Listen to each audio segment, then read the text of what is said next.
안녕하세요.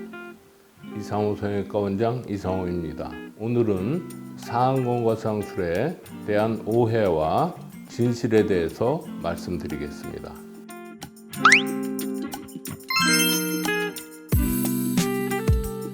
눈꺼풀이 전혀 처지지 않은 사람들은 눈썹이 올라가지 않습니다. 눈꺼풀이 많이 처진 사람들은 항상 잠잘 때 외에는 눈썹을 들고 있습니다. 눈썹이 내려갔을 때가 얼굴의 비율이 맞고 미인이라고 보고 있습니다. 그리고 눈썹을 계속 들고 있으면 이마에 주름이 깊어지는 그런 상황을 볼 수 있고, 이마에 주름을 핀다고 보톡스를 맞는 경우에는 이게 눈썹이 내려오면서 눈꺼풀이 처져서 눈이 안 보이게 되는 그런 상황이 될 수 있게 되는 것입니다.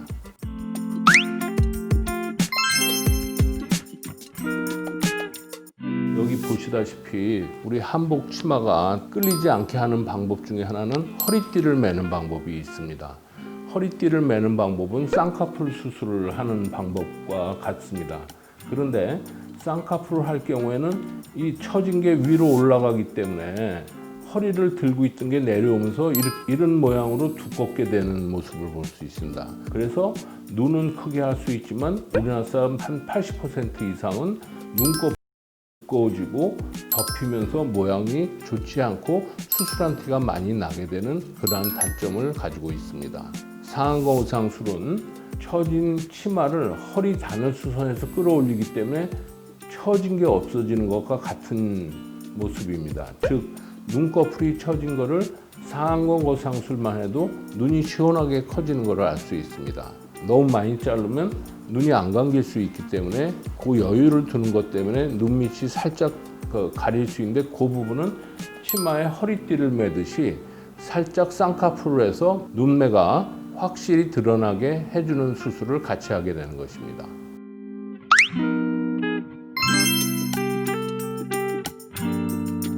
피부가 처져서 문제가 되는 안검하수가 아닌 안검이완증이 대부분입니다. 그런 사람한테 눈 뜨는 근육을 건드려서 수술을 한다는 것은 거의 언어 도단인 수술이라고 할 수 있습니다. 상안검상술은 숨어있는 자기 눈매를 다 찾아주는 수술입니다.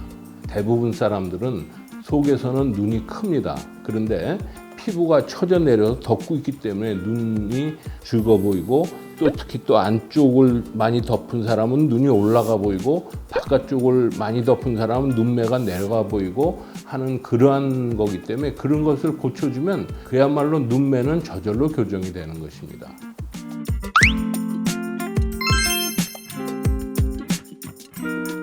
상안검상술은 나이가 들은 사람들도 하는 수술이지만 저희 병원 통계를 보면 10대, 20대가 수술하는 비율이 거의 45%에 가깝습니다.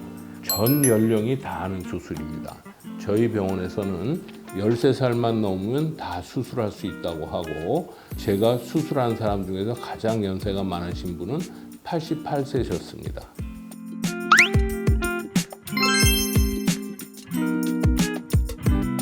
(10대) 20대에서 상안검상술을 할 때 잘라내는 그 폭이 평균이 11mm에 달합니다.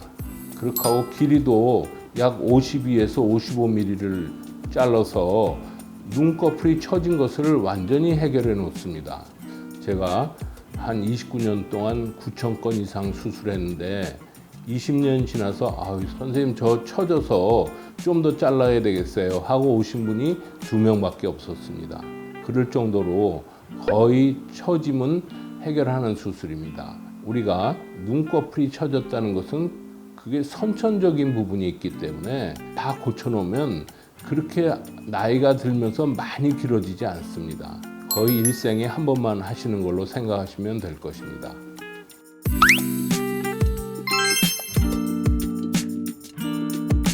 눈썹을 들고 있으신 분들은 눈썹이 내려옵니다. 그런데 눈썹을 들지 않는 분들은 눈꺼풀이 처졌던 게 위로 올라가기 때문에 조금 좁은 듯이 느껴질 수 있습니다. 제가 그림을 보면서 설명을 드리면 눈썹 밑에부터 코 옆에까지가 얼굴의 3분의 1이고 눈썹 밑에부터 이마까지가 3분의 1, 코 밑에부터 턱까지가 3분의 1 되면서 가장 아름다운 모습이라고 할 수 있습니다. 눈썹이 내려와야지 이 3분의 1의 비율이 맞게 되고 아름다운 모습이 되게 됩니다.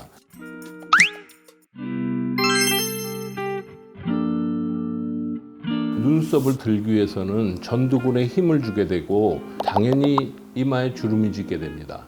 상안검 거상술을 하게 되면 눈 처짐이 없어지기 때문에 더 이상 들고 있을 필요가 없어서 눈썹이 확 내려오면서 이마에 주름이 없어지게 됩니다.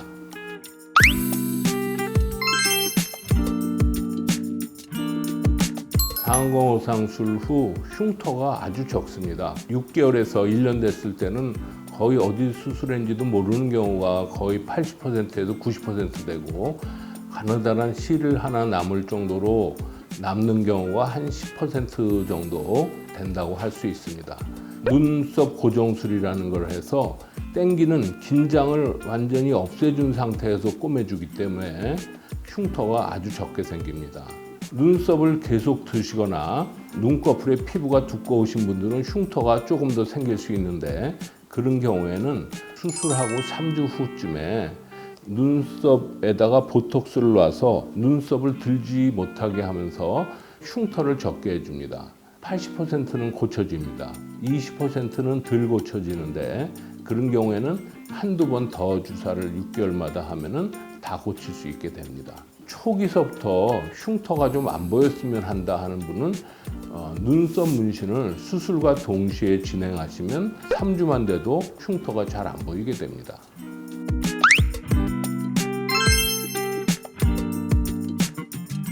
대부분 눈꺼풀이 두꺼운 사람들은 지방이 많다고 생각하는데 눈꺼풀에 피부하고 눈 감는 근육이 두꺼운 경우가 대부분이고 지방이 많은 경우는 오히려 적습니다.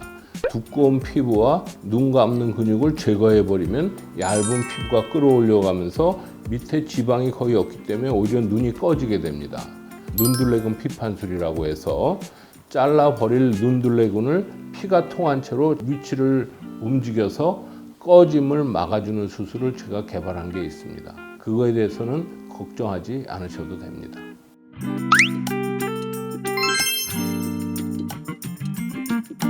쌍꺼풀 수술을 하고서 쌍꺼풀이 다 덮여서 돼 있는 경우에는 상안검 거상술로 당겨봤을 때 그 모양이 좋으면 그대로 상안검 거상술만 하는 경우도 꽤 많이 있습니다. 그런데 위로 당겼을 때 너무 쌍꺼풀이 두껍게 된다거나 수술한 티가 나는 경우에는 미리 쌍꺼풀을 확 낮춰서 얄쌍하게 만들어 놓고 나중에 다시 상안검 거상술을 하면은 해결될 수 있습니다. 이런 경우는 처음부터 쌍꺼풀을 하면 안 되는 것입니다. 우리 눈이 두껍고 처진 사람들은 쌍꺼풀만 하면 나중에 고치려면 비용과 시간과 노력이 2배로 듭니다. 처음부터 상안검 거상술을 하고 쌍꺼풀을 동시에 하시거나 쌍꺼풀은 나중에 하실 경우에는 그런 문제점이 없습니다.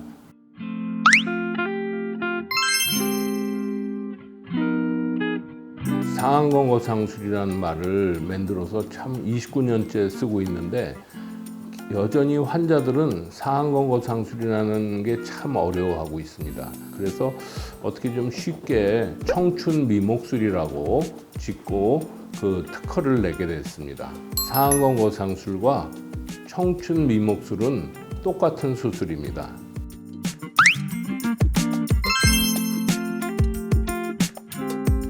한자로 푸를 청자에 봄춘자, 그렇게 하고 아름다울 미자, 눈목자에 기술 술자를 쓰고 있습니다. 젊은 청춘들은 아름다운 눈꺼풀을 가질 수 있게 된다는 의미고 연세가 많으신 분들은 청춘을 다시 찾아드리겠다 하는 그런 의미로서 최소 7년 이상 젊어지시는 것을 볼 수 있으실 것입니다.